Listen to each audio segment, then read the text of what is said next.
আসসালামু আলাইকুম ওয়া রাহমাতুল্লাহি ওয়া বারাকাতুহু।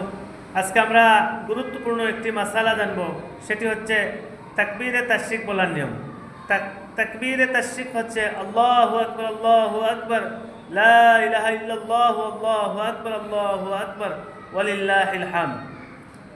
এই তাকবীরটি ৯ জিলহজ ফজরের পর থেকে নিয়ে ১৩ জিলহজ আসরের নামাজ পর্যন্ত মোট ২৩ ওয়াক্ত ফরজ সালাতের পর একবার তাকবীর বলা ওয়াজিব।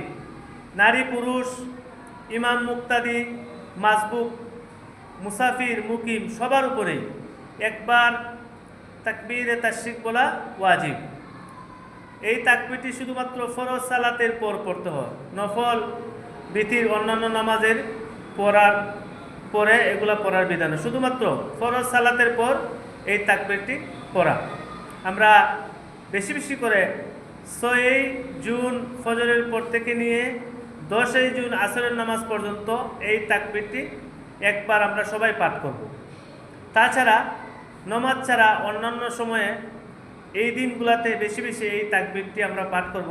সবাই পড়ব আল্লাহু আকবার আল্লাহু আকবার, লা ইলাহা ইল্লাল্লাহু আল্লাহু আকবার ওয়ালিল্লাহিল হামদ। আল্লাহ তাআলা আমাদের সবাইকে তৌফিক দান করুন, আমিন।